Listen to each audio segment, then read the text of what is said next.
अस्सलाम वालेकुम, मेरा नाम है ज़ुहैब भट्ट और ये है PPA 147 के बाई इलेक्शन बनाम सरकार।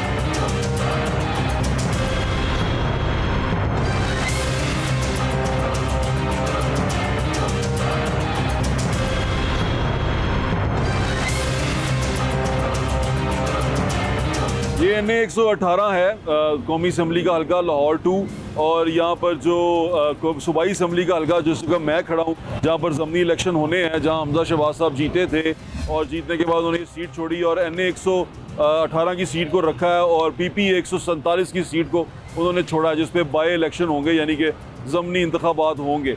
यहाँ से हमजा शहबाज साहब की जो जीत है PP के अंदर वो तकरीबन 5000 वोटों से है। 51,000 के करीब उन्होंने वोट लिए थे, पहले नंबर पर आए थे और तकरीबन 46,000 के करीब वोट लिए थे मोहम्मद खान मदनी साहब ने। तहरीक इंसाफ के जो हमायत याफ्ता थे, जो बाद में सुन्नी इत्तेहाद बन गई, पाकिस्तान तहरीक इंसाफ कहीं रही नहीं, वो मोहम्मद खान मदनी साहब थे। मोहम्मद खान मदनी साहब ने जो निशान था बेड का निशान, उस पर इलेक्शन लड़ा, उसके बावजूद उनको 46,000 वोट पड़े। यहाँ इस हलके में जब शुरू में कहा जाता था, जब 2011 में, 2013 में इलेक्शन हुआ, 2018 में इलेक्शन हुआ, तो इसको हमजा शहबाज और पाकिस्तान मुस्लिम लीग नून का गढ़ कहा जाता था। कि ये कहा जाता था कि ये हलका जो उनसा है ये कोई नहीं ले सकता पाकिस्तान मुस्लिम लीग नून से। लेकिन यहाँ पर इतने ज़्यादा वोट मिलना ये हैरानकुन बात थी। यहाँ दो तरह के मफरूज़े हैं जिस पे हम बात कर सकते हैं कि अगर यहाँ पर पाकिस्तान मुस्लिम लीग नून जीतती है तो क्यों जीतती है। वो इसलिए जीतती है कि यहाँ मोस्टली जो ये इलाका है ये वस्ती लाहौर का है, जो PPA 147 है ये वस्ती लाहौर में है। अंदरून शहर का बहुत सारा इलाका इसमें आता है, गवाल मंडी आता है, तो यहाँ पर बहुत ज़्यादा होल्ड है पाकिस्तान मुस्लिम लीग नून का, यानी कि यहाँ के रहने वाले हैं। हमजा शहबाज साहब यहाँ पर आते रहे हैं और यहाँ पर लोगों के साथ मिलते जुलते रहे हैं, अच्छी कैंपेन करते रहे हैं। लेकिन 2013 के बाद जब 2018 का इलेक्शन हुआ तो हमजा शहबाज साहब यहाँ ज़्यादा नज़र नहीं आए। तो जो हारने की वजह है वो ये लग सकती है कि हमजा शहबाज साहब ने यहाँ से लोगों से अपना कनेक्शन तोड़ दिया। दूसरी बड़ी वजह हारने की जो पूरे पाकिस्तान में रही, वोटिंग का जो तनासुब जिस हिसाब से रहा, कारकर्दगी की बिना पर तो वोट नहीं पड़ा पाकिस्तान तहरीक इंसाफ को। ये पाकिस्तान तहरीक इंसाफ के अपने लोग भी कहते हैं कि अगर पाकिस्तान तहरीक इंसाफ की कारकर्दगी पे अगर आप सोचते हैं कि पाकिस्तान तहरीक इंसाफ को वोट पड़ा, तो ऐसा बिल्कुल भी नहीं है। क्योंकि पाकिस्तान तहरीक इंसाफ की कारकर्दगी में सबसे बड़ा तमगा जो है वो दो तमगे हैं, एक महमूद खान की शक्ल में, एक उस्मान बुज़दार की शक्ल में। और ये तमगे कैसे हैं ये मेरे से बेहतर आप बता सकते हैं। तो पाकिस्तान तहरीक इंसाफ को उसी बिना पर वोट पड़ा जो हम डालते हैं, किसी की बीवी मर जाए, किसी का नुकसान हो जाए तो हम रहम दिली में आ जाते हैं, बड़े रहम दिल लोग हैं हम। तो कोई जेल के अंदर चला जाए, किसी कोई नुकसान हो जाए, कोई छत से गिर पड़े, कोई इधर उधर चला जाए, तो हम वोट डाल देते हैं, चलो यार और देखो ना बेचारा डिग पिया सी, और देखो ना यार और जेल से है ना यार उन्होंने वोट पा दे, यार देखो ना उसके नाल ज़्यादती हुई है। तो ये इस बुनियाद पे हम वोट डाल देते होते हैं।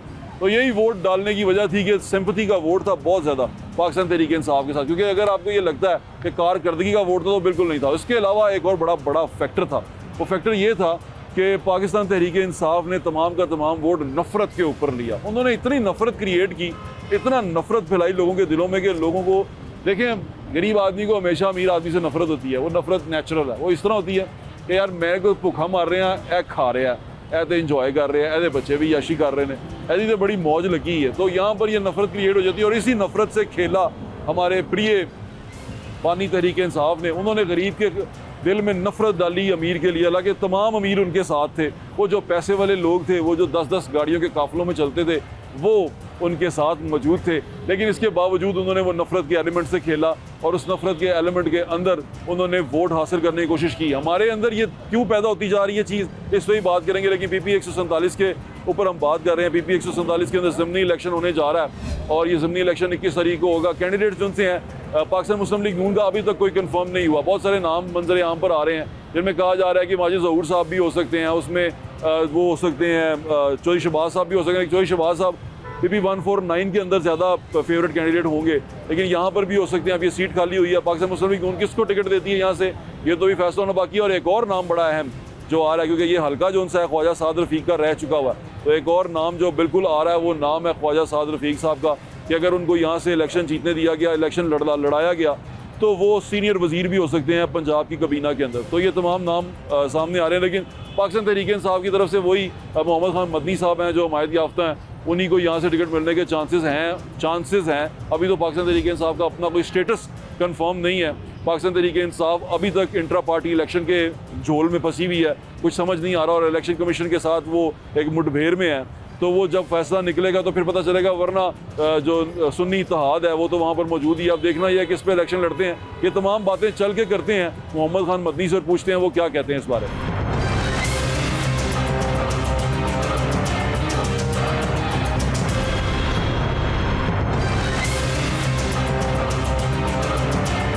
PP 147 के बाई इलेक्शन होने जा रहे हैं। बाई इलेक्शन के अंदर कैंडिडेट उनसे हैं कौन से उतरेंगे, लेकिन जो सबसे अहम इस वक्त हॉट फेवरेट और पॉपुलर किस्म के कैंडिडेट हैं पाकिस्तान तहरीक इंसाफ के हमायत याफ्ता, वो मोहम्मद खान मदनी साहब है, जिन्होंने पहले भी वहाँ से इलेक्शन लड़ा था। हमारे साथ मौजूद हैं। अस्सलाम वालेकुम भाई, कैसे हैं आप?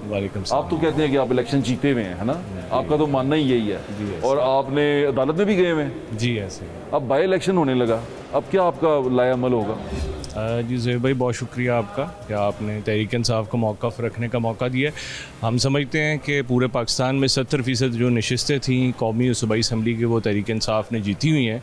और अनफॉर्चुनेटली जो है हमने देखा है कि मुख्तलिफ़ जगह से जो मुल्क को साबिक अदवार में भी लूटने वाले ज़्यादातर अनफॉर्चुनेटली वन वे और द अदर मैनेज करके असम्बली में चले गए। ये बड़ा बदकिस्मती है पाकिस्तान के लिए। और जो हालात हो रहे हैं, हर बंदा परेशान है। इलेक्शन हो गए में रिजल्ट आ गया हुआ, लोग असम्बली में ओथ ले चुके हैं। अब आपका मानना ना मानना वो एक अलग चीज़ है। ये बताएं कि अब इलेक्शन होने जा रहा है, बाई इलेक्शन, आप क्या कंटेस्ट कर रहे हैं दोबारा? जी इंशाल्लाह अल्लाह को मंजूर हुआ तो हम लड़ेंगे और बड़े होपफुल हैं हम कि पहले भी ये हल्का जो है अंदरून शहर की जो सीटें थी और लाहौर की, मेरे ख्याल है दो के जो हमारी इतला के मुताबिक 2 नशिस्तों से अलावा सारी नून लीग हारी हुई थी। अच्छा। बशमूल मेरे वाले हल्के से। तो ये मैनिपुलेट करके तहरीक इंसाफ को हराया गया है। भाई मैं ये जानना चाहता हूँ भाईजान मदनी साहब कि ये जो सिचुएशन हो गई है, अब आप तो मानते ही नहीं है ना इलेक्शन को। आपने कहा कि ये रोंदी हुई है। अब आपने कहा कि वहाँ आप जीते हुए, आप अदालत में गए हुए, लेकिन अब वहाँ पर बाई इलेक्शन हो रहा है। आपके प्रोसेस वो आगे एक स्टेप आगे चला गया। अब आप उसमें भी हिस्सा लेंगे या आप इस पहले वाले को ही नहीं मान रहे और यहीं पे रुक जाएंगे? देखें, दोनों बातें हैं। एक तो ये हम ये नहीं कह रहे रोंदी हुई है, हम कह रहे हैं रोंदा हुआ है। अच्छा ठीक है। दूसरी बात ये है कि ये जो इलेक्शन है इंशाल्लाह PTI भरपूर बाई इलेक्शन में हिस्सा लेगी बशमूल अंदरून शहर। और इंशाल्लाह हमें पूरी उम्मीद है पहले से ज़्यादा कि इंशाल्लाह। वोटों से हारे थे आप उनके मुताबिक? देखें, जो हमारे पास डॉक्यूमेंट्स वगैरह हैं वो फॉर्म 45 है, उसके मुताबिक हम 2200 से जीते हुए हैं। 2200 से जीते हुए? हाँ, इतने ही तकरीबन जो है इसके आसपास हमें नीचे लगा के हरा कितना कास्ट हुआ था? सारे लाहौर के अंदर नहीं, सिर्फ ये आपके हल्के में? नहीं, मैं वही अर्ज कर रहा हूँ। यहाँ पर 32% टर्न आउट ड्रास्टिकली लो ये शो किया गया पूरे पाकिस्तान में। टोटल वोट कितना पड़ा? तकरीबन 50,000 के करीब। जी 50,000 के करीब वोट पड़ा। और हमजा शहबाज को? वो भी इतना ही था, थोड़ा सा ही ऊपर नीचे फर्क करके हराया गया ना जी। अच्छा, पूरे लाहौर में 32% किसी हल्के में शराए वोट नहीं है। ये हमारे हल्के में वोटों को ख़राब करके, हम समझते हैं हमारे वोटों को ख़राब करके 32% टर्नआउट दिखाया गया, जो कि पूरे लाहौर में नहीं है। 32 कितना पूरे लाहौर में टर्नआउट? देखें 50% या इससे ऊपर है ना टर्नआउट। तो यहाँ पर ये हैरानकुन बात। जी जी, सिर्फ आपकी PP में जी, हमारी PP में वो 32 में तो तकरीबन लाख वोट दोनों ले गए थे। शराए वोट की मैं बात कर रहा हूँ। अच्छा, शराए वोट? जी जी, तकरीबन 8 लाख के करीब वोट है। जी ऐसे ही है। और 8 लाख में से कितना पड़ा था? 2.5 लाख पड़ा था। 50% कम अज कम तो था ना जी। वोटर टर्नआउट हमारा 50% तो तकरीबन था। लाहौर में भी आप ज़्यादा वोटर। जी ऐसे ही है। ये टोटल जो टर्नआउट है फॉर्म 47 के मुताबिक 32% है। ये हो सकता है ये किसी तरह जिसको बताओ तो वो हैरानकुन जो है वो आगे से रिएक्शन देता है। ये देखें, आपके पास सॉलिड प्रूफ्स हैं आपके पास कि ये धांधली हुई थी, आपने जमा करवाए हैं? इलेक्शन कमीशन में हमने एक पिटीशन दाखिल की हुई है और वो उसकी अब आके लग रही है। बदकिस्मती ये, मुझे उनका फ़ोन आया है वो हमारे लॉयर को, और वो कहता है वो ये हल्का भी खाली हो गया, तुसी हाले उठे हो। इलेक्शन कमीशन की भी इतनी एफिशिएंसी आप देख लीजिए कि सारे पाकिस्तान को इस्लामाबाद में जाके वहाँ पर ज़लील ख़ार कर रहे हैं। उसकी बजाय आप लोकलाइज कर लें, लाहौर के, पंजाब के केसेस लाहौर में डील कर रहे हैं, कुछ मुल्तान में कर लें, कुछ पिंडी में कर लें। सारे पाकिस्तान को आप इलेक्शन कमीशन इस्लामाबाद में ला के ज़लील करने का मतलब ये है कि आप टाला मटोला कर रहे हैं।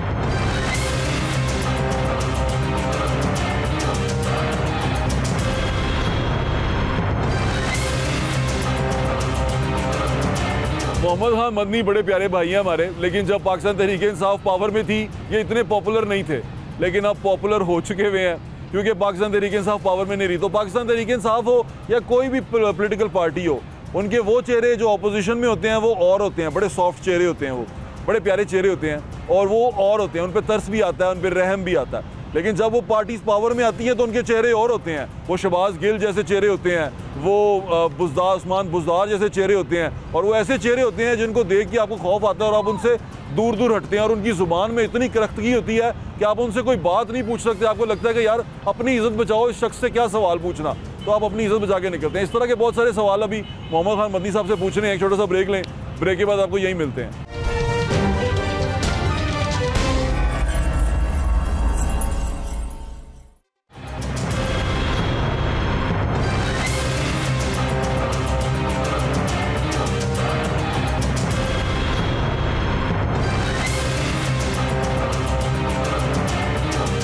आपको क्या उम्मीद है कि अब आप क्या कितने % वोट ले जाएंगे? क्योंकि बाई इलेक्शन वैसे भी जो सा होता है गवर्नमेंट के साथ होता है, और गवर्नमेंट के साथ मिलने से याद आया आपके अली अमीन गंडापुर साहब भी गवर्नमेंट के साथ जा चुके हैं।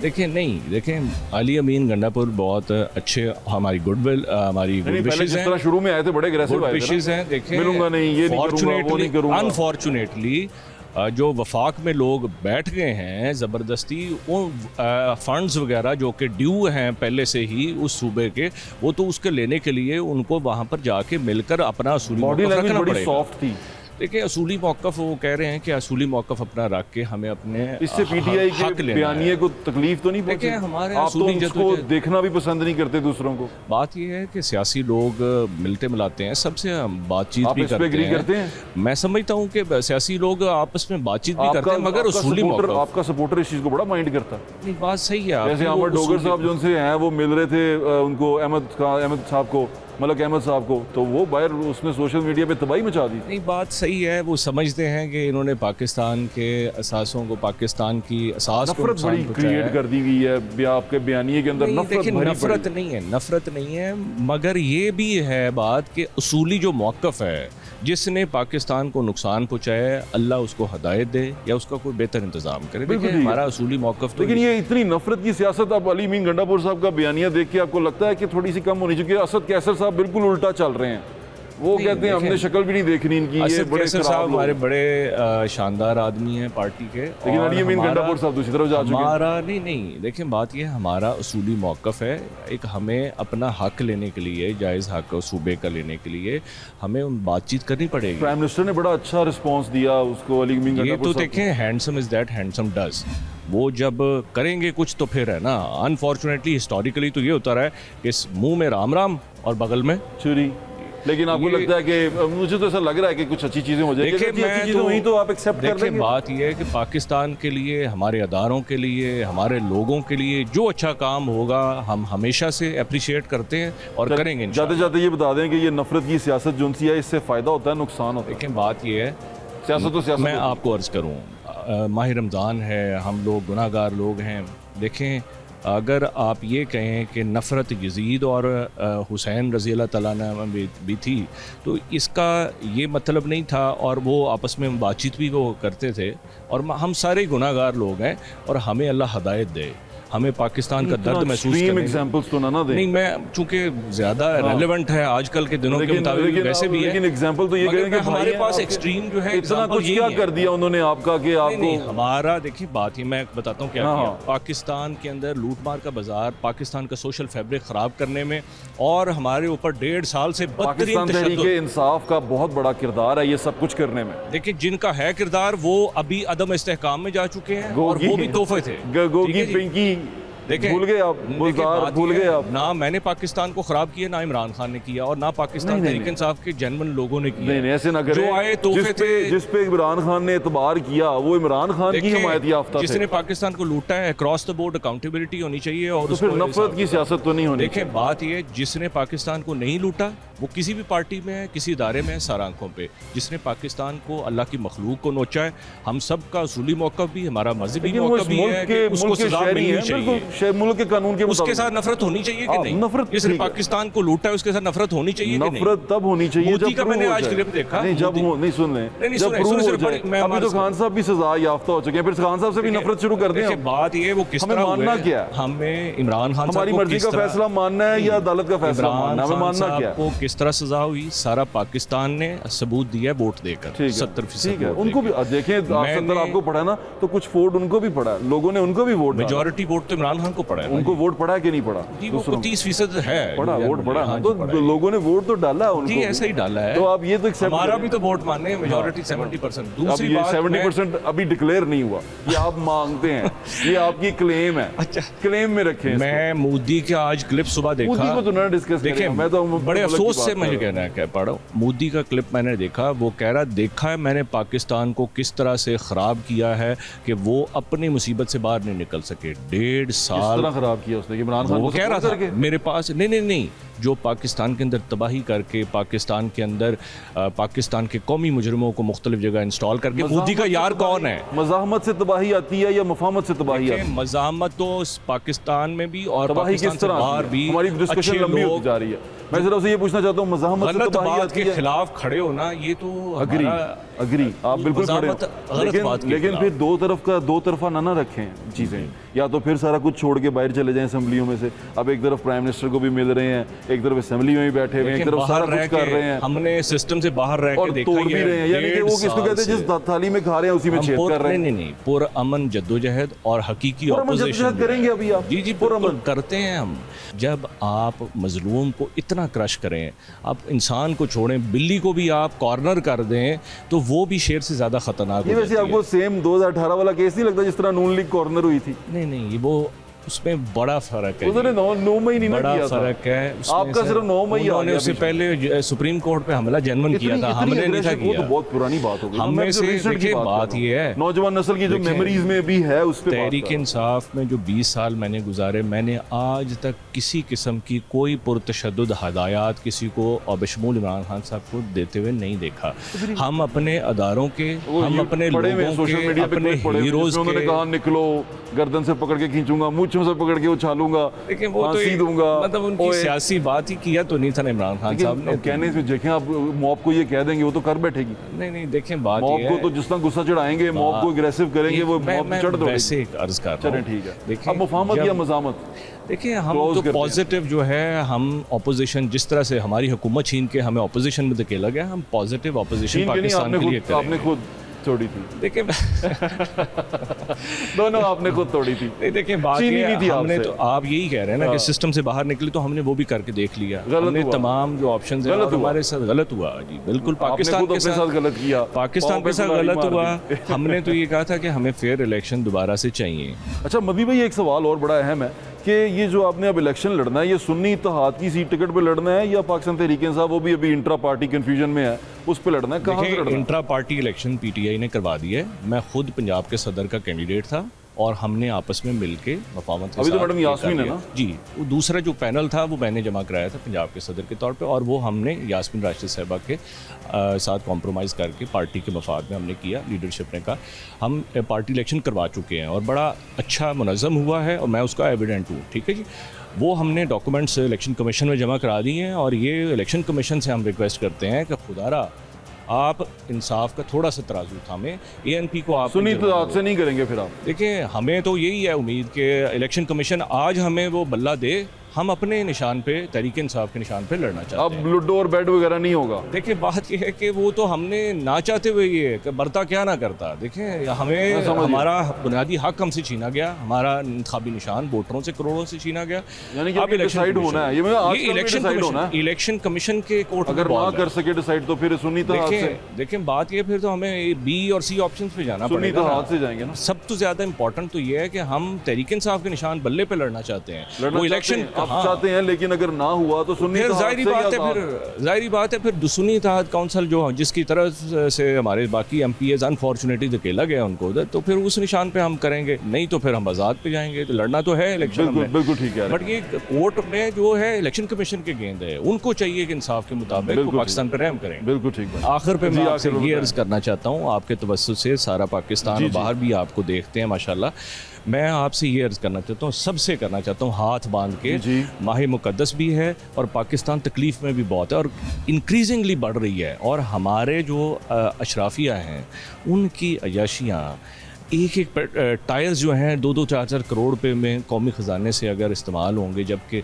खरबों रुपया आपका पाकिस्तान से लिया हुआ वो आपके पास पड़ा है, तो पाकिस्तान की तकलीफ़ें बढ़ रही हैं। खाने पीने की चीज़ें हों, दूसरी चीज़ें हों, बड़ी तेज़ी से बढ़ रही हैं। इसका हल क्या है? बाहर से कोई हमें नहीं देगा। जो हमारा साहब सरवत तबका है, इसको चाहिए कि ये सारे कोई ऐसा मेकनिज़म बनाएं कि हमारे जो मसाइल हैं, जिस तरह हमारा कौमी कर्ज़ा है, दूसरे महंगाई के मामलात हैं, ये जिनके पास दौलत है ये उनकी ज़िम्मेदारी भी है और हमारी अखलाकी ज़िम्मेदारी भी है कि हम अपने निचले तबके को, अक्सरियती पिसे हुए तबके को फैसिलिटेट करें। बिल्कुल ठीक है, ये हमारे बातें बड़ी अच्छी बातें आपने की असल, लेकिन मुझे प्रॉब्लम ये होती है कि आप ये पावर में आते ही भूल जाते हैं। नहीं, पावर में आते ही आप जैसे लोग पीछे चले जाते हैं, इमरान खान जैसे लोग आगे आ जाते हैं। बिल्कुल तकलीफ मुझे यहाँ पर हमने गलतियाँ की हैं और इंशाल्लाह हम सीखेंगे। मेरी नेक तमन्नाएं और दुआएं आपके साथ हैं। थैंक यू मदनी भाई, थैंक यू, बहुत शुक्रिया।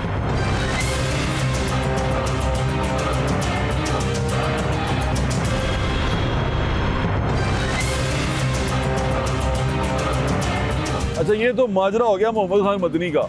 अच्छा, यहाँ कुछ ऐसी अंदरून शहर के अंदर ऐसी जगह हैं जहाँ से आप सोच भी नहीं सकते ना कि हमजा शहबाज साहब जिनसे हैं वो हारें, उनको शिकस्त हो। यूसियाँ कुछ ऐसी हैं जिनके रिजल्ट्स जो उनसे हैं वो आए तो वो यूसियाँ हार गए। वो कौन कौन सी यूसियाँ हैं उसके बारे में मैंने एक, इनके साबिक वाइस चेयरमैन हैं सुची भाट साहब, अहमद रशीद भाट साहब उनका नाम है, उनसे मैंने एक शो में पूछा क्या हालात थे और किसकी यूसी हारे, उस बंदे के बारे में भी जान लें। देखें ज़रा, यक्की गेट वाली जो यूसी थी वो हार गया था हमजा शहबाज जी। माशाल्लाह, शुक्र अल्हम्दुलिल्लाह कि हम जीत गए थे। पक्की बात है जी, शुक्र। आखिर में खबरें यही आ रही थी कि हार गए। नहीं, वो यूसी 32 जो थी वो हमने लूज की है। यूसी 32 कहाँ की थी? वो मोची गेट वाली। मोची गेट वाली लूज की थी, यानी कि कबीर ताज वाली यूसी लूज की थी। जी, कबीर भाई वाली लूज, यूसी लूज कर गए थे। ठीक है, कबीर ताज हमजा साहब के बड़े दोस्त हैं।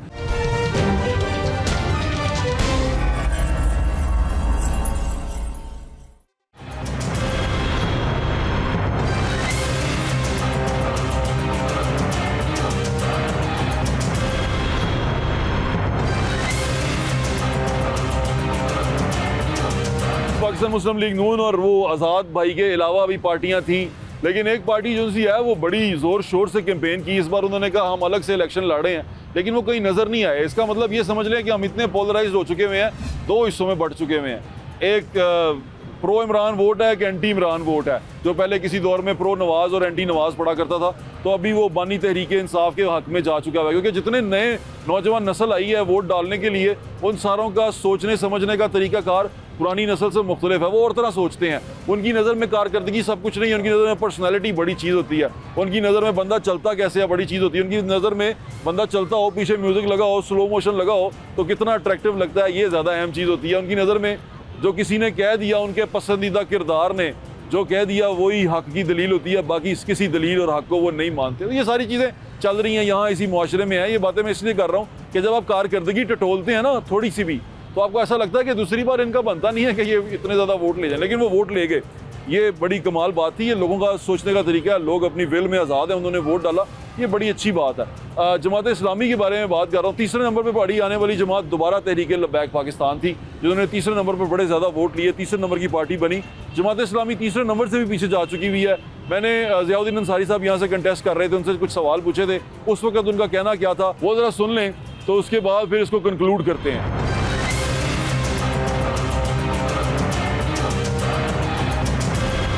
ये PP 146 है, ये अंदरून शहर और NA 118 की एक सूबाई असम्बली की सीट है। यहाँ से हमजा शहबाज साहब कामयाब होते हैं। अभी मैं मौजूद हूँ ज़ियाउद्दीन अंसारी साहब के साथ, जो जमात इस्लामी लाहौर के अमीर हैं और इस हलके से यानी कि PP 146 से जमात इस्लामी के कैंडिडेट भी हैं। अस्सलाम वालेकुम सर, कैसे हैं आप? जी अल्हम्दुलिल्लाह। जमात इस्लामी वैसे मशहूर है अपने अवामी अंदाज के लिए और अपने अवामी तरीक़ के लिए, तो मुझे ये बताएं कि अंदरून शहर के लोगों को कैसे कायल करेंगे? अंदरून शहर से क्या ताल्लुक़ है आपका और उस हलके से क्या ताल्लुक़ है आपका? मैं बुनियादी तौर पर अंदरून शहर का ही रहने वाला हूँ। कहाँ के रहने वाले? और रहमान गली से मेरा ताल्लुक़ है। अच्छा। और मैं 2 दफ़ा वहाँ से नाज़िम मुंतखब हुआ हूँ। जमात इस्लामी के ही? जमात इस्लामी के प्लेटफार्म से, और लोग उनसे मोहब्बत करते हैं। मैंने मेहनत की है, वहाँ पर लोगों के साथ रब्ता रखा है, वहाँ पर काम करवाए हैं। तीसरी बड़ी जमात तहरीक लब्बैक निकली 2018 में, आपका वोट गया उनको या आप लोग नहीं कामयाब हो सके या लोगों को कन्विंस नहीं कर सके जो तहरीक लब्बैक ने कन्विंस कर लिया? अब ताहिरुल कादरी साहब ज़रा मांद पड़े हैं, तो तहरीक लब्बैक ने उसको कैच करवाने की कोशिश की है। 146 के अंदर आप इलेक्शन लड़ेंगे, क्या लोगों को कहेंगे, लोगों को कैसे कन्विंस करेंगे, क्या मसाइल हैं, क्या आज तक आपने उनके लिए किया और क्या प्लान है? जी देखिए, इस वक्त तो बुनियादी तौर पर तमाम सियासी जमातें पिछले 5 साल में बरसर इक़्तिदार रही हैं। इन तमाम पार्टियों ने 5 साल इक़्तिदार को इंजॉय किया है, लेकिन कोई ऐसा बेहतरी का काम नहीं किया कर सके जिससे आवाम में कोई बेहतरी आ सके। अच्छा, अंदरून शहर है और आपका सबसे बड़ा मुकाबला जो उनसे हमजा शहबाज शरीफ से होगा, तो आपको लगता है कि आप टक्कर दे सकते हैं उसको? इतना कॉन्फिडेंस और इतना अपने वोटर पे आपको यकीन है? बिल्कुल टक्कर देंगे और हम डट कर मुकाबला करेंगे। ये मुस्लिम लीग नून ने 35 सालों में इस मुल्क के अंदर जो महंगाई, करप्शन का जो दौर दौरा रहा है वो इन्हीं की वजह से रहा है।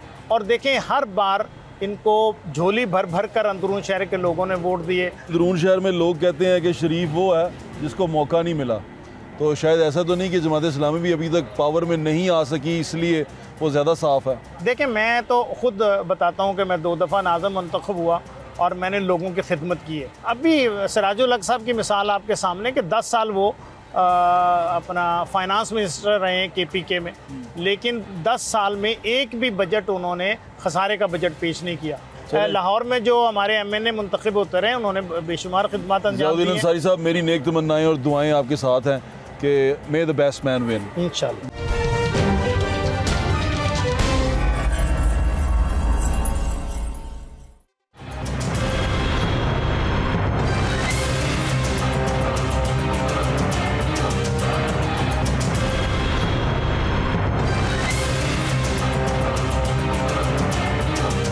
कुछ फार्म 45 है, ये फार्म 45, 48, 49 वो कमाल ही उलझा के रख दिया है। 46 और हम परेशान ही हो गए हैं कि किस तरह इलेक्शन को उलझा दिया गया है। इसके अंदर कई जगह पे चीज़ें जो लिखी गई हैं, तरतीब बनाई गई, ऐसा लगता है कि किसी जाहिल या अनपढ़ को बिठा दिया गया था जिसने ये तमाम चीज़ें लिखी हैं और उसने बना के इनको दे दी हैं। कहीं पे गलती है, कहीं पे एक डाल दिया गया और बहुत सारे यूट्यूबर और एंकर्स बैठ के इस पर तज्जिए कर रहे हैं, तबसरे कर रहे हैं, फार्म 45 दिखा रहे हैं। लेकिन एक चीज़ बड़ी श्योर है, इसके बाद हमने सीखा क्या है? वो सीखा ये है कि जब तक आपका अमला वो तरबियत याफ्ता ना हो, वो इसी तरह के प्रॉब्लम्स क्रिएट करेगा और पूरे एक कौमी इदारे के ऊपर सवालिया निशान कर देगा। इलेक्शन कमीशन एक कौमी इदारा है, उसकी कारकर्दगी पर सवालिया निशान इस वजह से आ गया कि जो लोग वहाँ बैठे हुए थे वो तरबियत याफ्ता इतने नहीं थे, या जो वो कर रहे थे वो ठीक तरह कर नहीं सके, या उनको बताया नहीं गया कि उन्होंने ये चीज़ें किस तरह करनी है, या उन्होंने जो किया वो ऐसा लगता था जैसे पहली बार किया। उनसे ये तमाम चीज़ें कंट्रोल हो नहीं सकी। ये तमाम चीज़ें कंट्रोल होती तो शायद रिजल्ट मुख्तलिफ होते। तो इलेक्शन कमीशन को अब ये सोचना चाहिए कि आगे भी इलेक्शन होंगे और उनको किस तरह इन चीज़ों से बचना है, क्योंकि इस तरह के इल्ज़ाम उन पर लगते रहेंगे। जो हारेगा वो कहेगा धांधली, जो जीतेगा वो कहेगा ठीक है यार बड़े अच्छे इलेक्शन हुए। तो ये तमाम चीज़ें, ये हमारा रवैया भी है, इंसानी रवैया है। इस खिते में तो बहुत ज़्यादा रवैया यही है कि हार जाओ या फैसला आपके खिलाफ आ जाए तो जज से इल्ज़ाम ला दे हो कि जज ही सही नहीं गा। तो इंसाफ का तकाजा ये होता है कि एक ने हारना होता है, एक ने जीतना होता है। हार मान लें और जीतने वाले की इज्जत करें, तो यही बेहतर तरीका होता है। और एक और चीज़ बड़ी अहम जो इस मौके पे मैं भी चाहता हूँ कि मैं आपसे डिस्कस किया, आपको सिर्फ बता ही सकता हूँ मैं, इसके अलावा क्या करनी तो अपनी है। और यही है कि जितनी नफरत क्रिएट करेंगे, देखें 10 वोट हैं टोटल, फॉर एग्जाम्पल मिसाल के तौर पे, उनमें से 7 एक बंदे को पड़ गए तो 3 एक बंदे को पड़ गए, तो जो 3 दूसरे बंदे को पड़े यार उस वोट का भी एहतराम करें। वो जिन्होंने जिस बंदे को वोट डाला है उसका भी थोड़ा सा एहतराम कर लें और उसके साथ चलें। जिस तरह अली अमीन गंडापुर साहब ने एक बड़ी अच्छी एग्जांपल क्रिएट की कि वो चले गए और जाके वज़ीर-ए-आज़म से मिले। और वो वज़ीर-ए-आज़म शहबाज शरीफ नहीं, वो वज़ीर-ए-आज़म एक ऑफिस है, वो पाकिस्तान का एक ओहदा है। वो उन्होंने इस ओहदे की इज्जत देनी थी, उसको इज्जत दी। जिस तरह अली अमीन गंडापुर साहब जिनसे हैं, उनका किरदार जो भी हो, उसमें शहद हो, मक्खियाँ हों, जो मर्जी हो, ग्रेनेड हो, सब चीज़ें एक तरफ, वो अब एक वज़ीर आला हैं तो उनका एहतराम एक तरफ, उस ऑफिस का एहतराम एक तरफ, उस सूबे के लोगों के मैंडेट का एहतराम एक तरफ। तो उस एहतराम को हमें मलूज़े खातर रखना चाहिए, लोगों का एहतराम करें। एहतराम का रिश्ता जब आप डेवलप कर लेंगे तो बातचीत की गुंजाइश पैदा होगी। अगर आप एहतराम नहीं करेंगे तो बातचीत नहीं होगी, सिर्फ लड़ाई होगी, और लड़ाई का एंड जो सा है वो फिर ਤੁਹਾਡੇ सामने ही निकले जो निकले। अपना ख्याल रखें, मिल जाते इंशाल्लाह, फिर मुलाकात होगी। अल्लाह हाफ़िज़। पाकिस्तान जिंदाबाद।